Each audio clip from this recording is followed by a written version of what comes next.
right, let's talk about something that's probably literally in your pocket right now. We're diving headfirst into the repair nightmare. I mean, why are our phones getting so ridiculously hard and so expensive to fix? And listen, it is not just your imagination, right? That simple screen crack, that battery that just won't hold a charge anymore. It's gone from this tiny inconvenience to like a major financial decision. So come on, let's peel back the layers and really see what's going on inside these super sleek gadgets. Okay, so first things first, we gotta understand how we even got into this mess. We're gonna take a little trip back in time to what I call the disappearing simple fix, because believe me, not too long ago, things were a whole lot different. I mean, just think back to what feels like the golden age of phones, remember? You could just pop the back off, swap out the battery in, 10 seconds? And it used standard screws. Now, fast forward to today, and what do we have? Devices sealed shut with what feels like super glue, locked with weird proprietary screws, and a simple battery swap?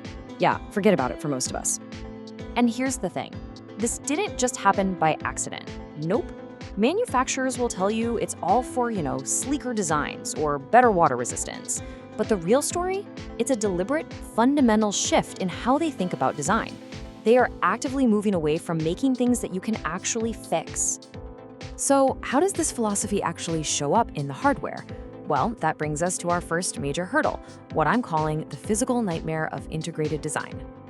Okay, so you crack open a modern phone and everything, and I mean everything, is integrated. The CPU, the RAM, the storage, it's all permanently fused or soldered right onto one single board. Now, what does that mean? It means if one teeny tiny chip fails, the entire phone can be bricked. Just poof. It's a useless rectangle of glass and metal. And it's all so small now that technicians literally need microscopes just to see what on earth they're doing. So check this out. This is what it takes to replace this screen now. It's not a couple of screws and a simple plug anymore. Oh no. It is a delicate surgical procedure.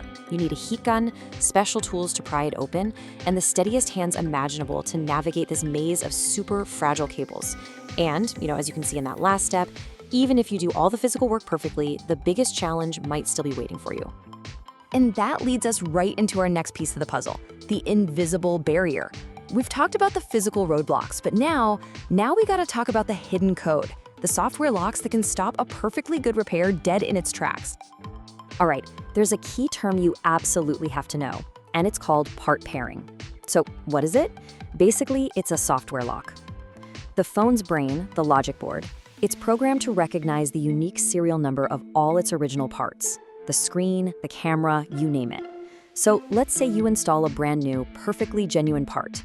Well, the phone's software can just say nope and reject it, all because the serial numbers don't match up.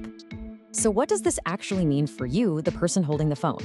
Well, it means you could get a flawless screen replacement from a great independent shop, but your phone will constantly bug you with this annoying, unknown part warning. Or even worse, critical features. We're talking Face ID, your camera, even the haptics for vibration, they could just stop working. And the end game here? It forces you into the arms of the one place that can make it all work, the manufacturer's super expensive official repair service. And get this, it's not even just about the parts. The manufacturers also hold all the keys to the special software and diagnostic tools you need to do the repairs. So even if an independent shop has all the skill in the world, they're often completely locked out. It's like they're trying to perform surgery in the dark with no map. So you've got these physical barriers and these software locks all working together against you. What are the real-world consequences of all this? Let's really dig into the true cost of all this so-called innovation, both for our wallets and for the planet. Yeah, this number right here pretty much says it all. We're talking over $400 for a new screen. Think about that. When a single repair costs almost half the price of a brand new phone, well, the choice they're pushing you to make is crystal clear, isn't it? And that's the question everyone asks when they see that repair quote, right? Wait, what? Why on earth does it cost so much to fix a simple piece of glass? Well, the short answer is the cost is engineered. It's designed to be high. These crazy repair prices, they're not an accident. They're a business model. It's all about something called planned obsolescence, basically pushing you to just upgrade instead of repair. At the same time, because there are no official manuals, technicians have to spend way more time guessing, and that drives up labor costs.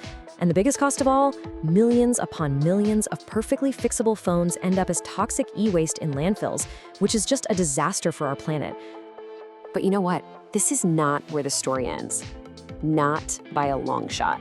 There's a growing movement that's fighting back, and they're fighting for the future of the very devices that you own. Let me introduce you to the Right to Repair movement. This is a global push for new laws that would basically force manufacturers to play fair. And the goals are really simple. Make original parts, diagnostic tools, and repair manuals available to everyone, consumers and independent shops, so that we can actually finally fix the stuff we own. And who's on the front lines of this fight? You've got these incredible independent repair technicians. These folks are the real innovators here, constantly adapting to every new trick thrown their way. They're investing in intense microsoldering training, buying super specialized equipment, all to keep our devices alive and out of the trash heap. They are truly fighting for your device's future. And all of this brings us to one final, really crucial thought. When we look at these complex, sealed-off gadgets, we have to realize this is about so much more than just a cracked screen. This is about ownership, it's about sustainability, and it's about control. So the next time you hold a brand new phone in your hand, just ask yourself this one question. Do you really own it if you're not allowed to repair it? My Motorola Edge 50 screen was smashed. David here ordered the part and fixed it next day in 1 hour. Wang, tell us about your recent phone repair. David was super professional. He fixed my Galaxy Z Flip 4 in an hour. I literally walked in broken and walked out perfectly fixed. Yeah, highly recommend. If you have mobile phones issue, you can walk in. We're open Monday to Friday, 10 a.m., 6 p.m., and Saturday, 10 a.m., 2 p.m.